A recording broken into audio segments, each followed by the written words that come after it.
Hey guys, and welcome to another episode of my ability system series. In the last one we made it so that our enemy can hit us and deal damage, which I can show you very quickly. So if we approach it, it will notice us, follow us and attack us. If it hits us, we are dealt damage. In this episode we will fix the problem that only our enemy can deal damage to us, but we are not able to do the same thing to it. So we will make that happen. Also handle the death of enemies and respawning them.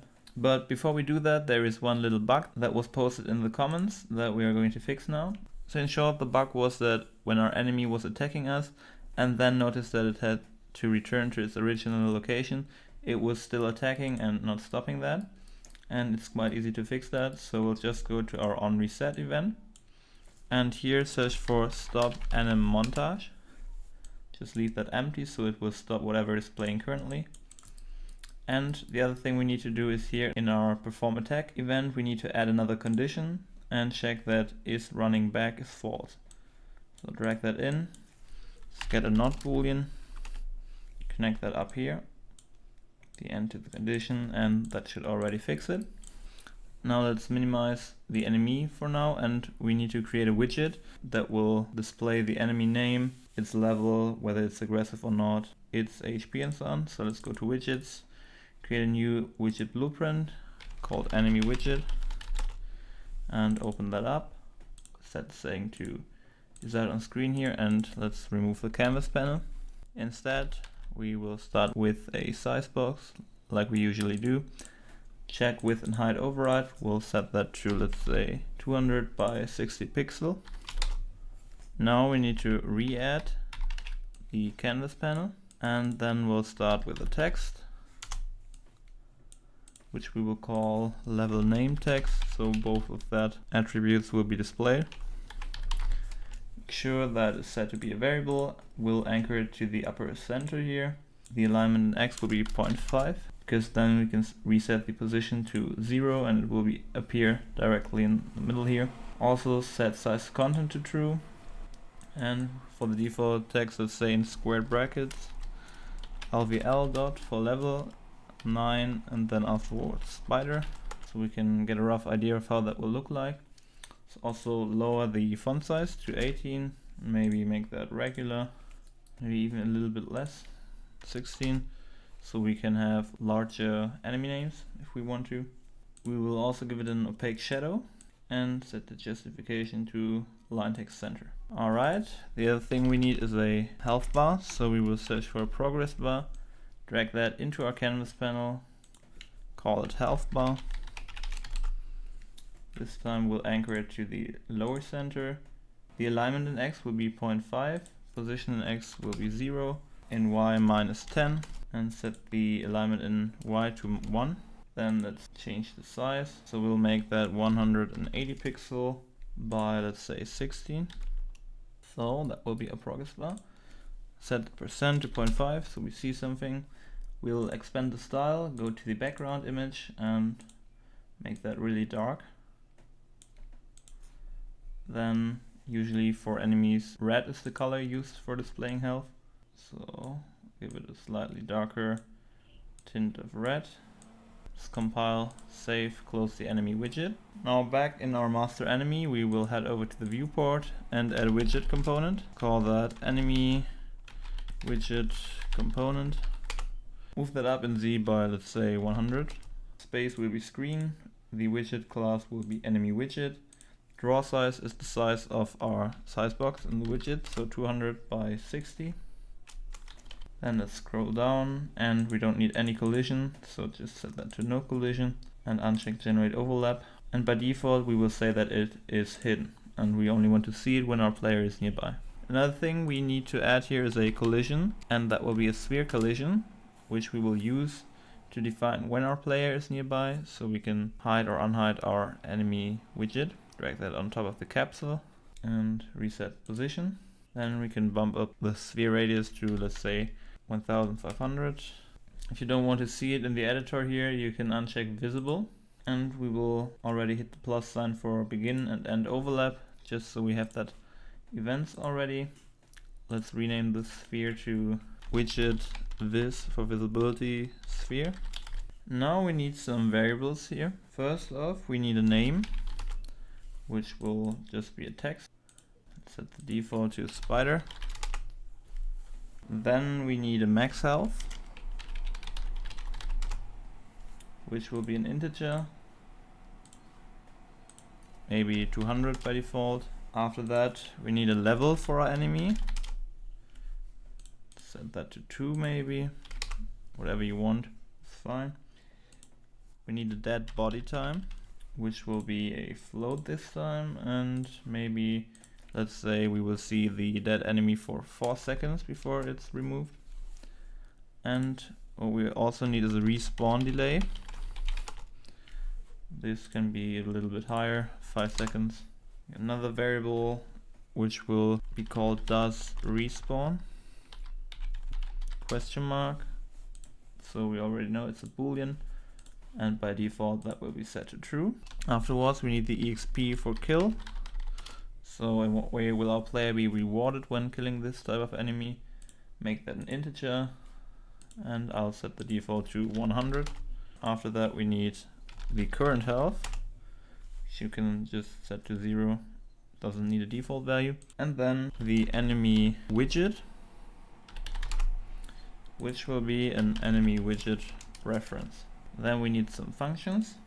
First off, the init for initialize widget text. What this will simply do is get our enemy widget, get the level name text, and set text. Here we want to use a format, which will be in squared brackets LVL dot, then hit spacebar once, and in curly brackets the level. After we close the squared brackets, we'll use another white space, and then in curly brackets the name of our enemy. If you hit enter, you have those two inputs now, level and name. So let's drag in our level, get it, convert it to a text, and uncheck use grouping. Let's also get our name, drag that in, and connect it up to the name. Another thing that I'd like to do is copy over our level text and set color and opacity. Let's split that. For our specified color, we will use a select color node. Our pick A will be the aggressive boolean. So if we are an aggressive type of enemy, we'll just use red, and if not, simply white, just so you can see the difference when approaching the enemy. Alright, after that we need another function called update health bar, and very simple again, get the enemy widget, get the health bar, set %, and the in % will be our current health that we need to convert to a float first, divided by the max health that we also convert to a float before we do that. Plug that in for the %. That's it for the update health function. In order for our enemy to be able to receive damage, we need to add the interface, which we did in the last episode. So go to class settings, add interface i_damageable, then head over to the event graph, and let's add a custom event called onDeath, which will require one input of the type actor, a reference, which will just be the killer or killing actor, whoever dealt lethal damage to us. Maybe you need to compile first and then search for event on receive damage. First off, let's add a branch to check for certain conditions. First thing is that we don't want to receive damage if we are dead already, so is dead has to be false. Add a not boolean, and we need to check that the attacker is not an enemy, so we only want to receive damage by the player. Attacker is enemy, and then add another not, connect that up to the end to the condition, and if that is true, we can call calculate final damage from our library that we created, Base damage comes from an input, crit chance as well.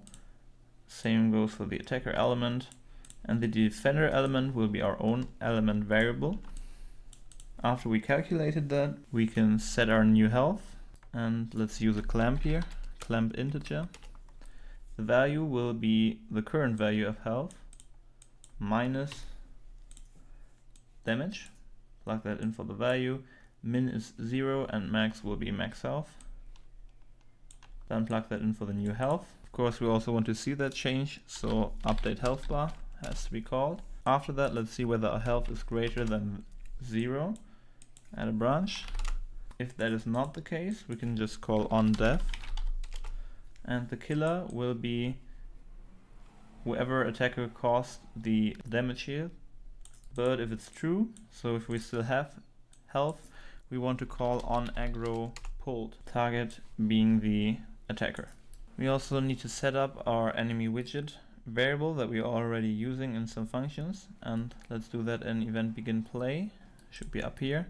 Yeah, right before we do anything, we'll get the enemy widget component. Then we need to get user widget object, cast that to the enemy widget. We know that this cast will always succeed, so we can right click, convert to pure cast, and then set our enemy widget. Another thing we need to do is set our health to max health, so initializing that, and of course updating health bar. But before we do anything with health, let's also initialize the widget text.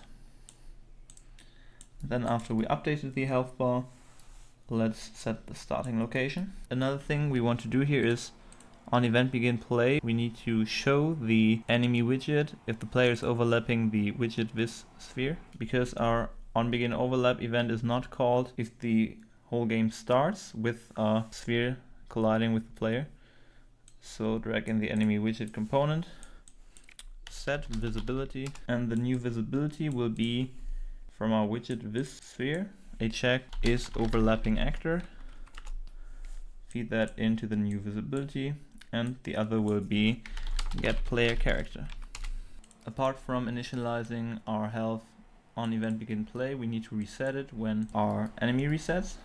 So let's go to the onReset event, and maybe before we set the current animation index, we want to set health to max health, and of course update the health bar. Then let's go to our two on component begin and end overlap events. Let's do those. We need to add a branch here. So when we begin overlapping, we want to check that the enemy widget component is not visible already. So it's visible, then add a not. Also, our enemy has to be alive, so is that has to be false as well. And we need to check that the other actor's class equals our skill character. Let's add an end with 3 conditions, connect all of them, plug them into the branch. If all of those conditions are met, we can just get our enemy widget component and set its visibility to be visible now. You can just copy all of that. For our onComponent end overlap, connect the other actor to get class and hook up the execution. But we want to set visibility to false and remove the not from the is visible, then connect that to the end. Alright, so if we end overlapping, we check is our widget currently visible. If so, and if we're not that, then we'll hide it. Okay. Before we do onDev, let's add another custom event called respawn, which we will implement later. Alright, so onDev, what we will do first is stop anim montage. If we're playing an attack animation or so on, that will just be cancelled then. Also, of course, we need to set is dead to true. After that, let's get our character movement and disable movement. Then stop movement immediately. After we did all of that, we can get our killer here and cast that to the skill character. And if it was the skill character that killed the enemy, we can give him some XP. So just search for modify stat. Stat being experience, it will be animated, and the buy is our XP for kill amount. Alright. After we granted the skill character some XP, what we need to do is get our enemy widget component and set visibility to false. We also need to connect that to the cast failed. And let's get our follow distance timer and check if that is valid. Add a branch. If it is, copy it over and clear and invalidate timer by handle. Then let's get our capsule component and set collision enabled to no collision. Also connect that to the false. Add a delay node after that. And we will wait for the dead body time. After that, we need to branch. Whether does respawn is set to true. If it's not, then we can just destroy the actor. But if it is, we want to set actor hidden in game for ourselves. So new hidden will be true. Then add another delay for the respawn delay. And after that, call respawn. So basically this is a way of faking respawning. In the quest series we did it with another class that handled respawning, but in this scenario our enemy handles respawning itself, so it never really dies except for when does respawn is set to false. Alright, now we need to do our onRespawn event obviously. So basically we have to reset all of the things so it looks like a new enemy was spawned. First off, let's get our capsule component. Set collision enabled to collision enable query and physics. Then set is dead to false, and also set our health to max health.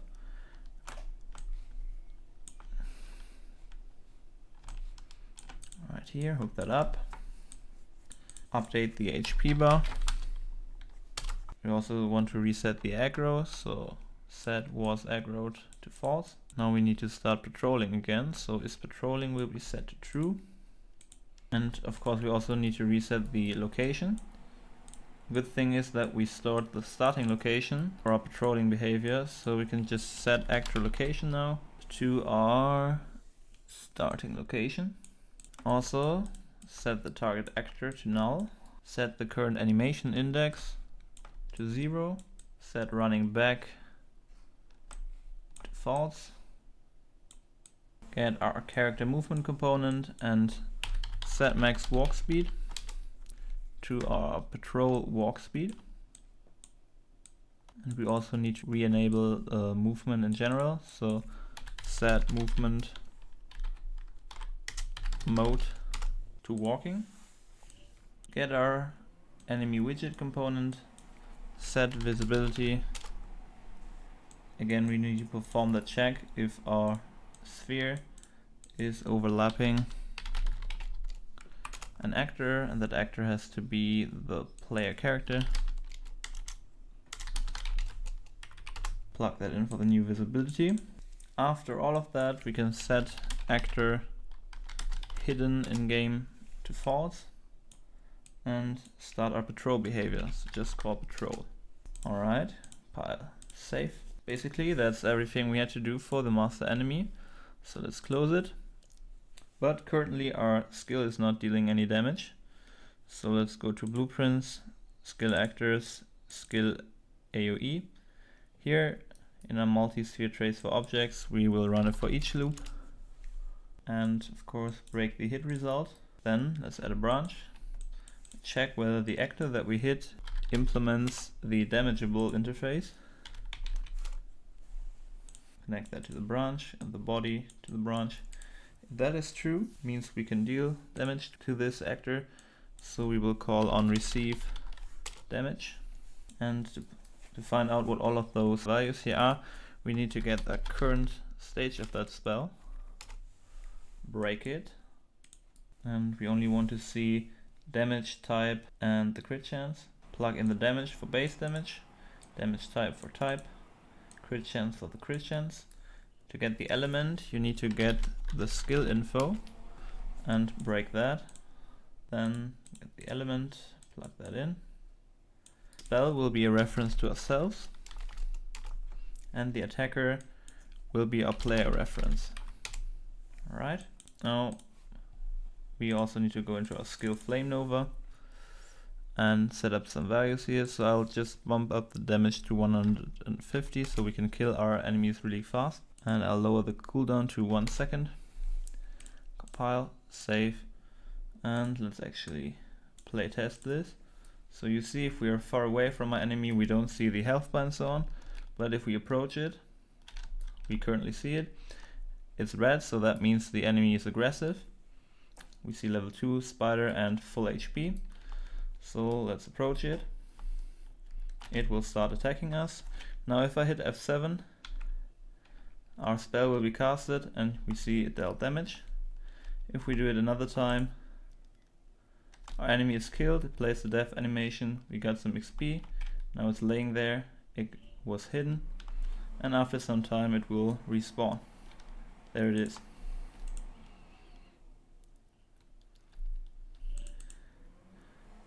Okay, now we see also that the collision for our spell is working properly, so we can just go into our AoE spell and turn off the draw debug type. Alright, that's it for this video. Thanks a lot for watching and I hope this was helpful for you. See you in the next episode.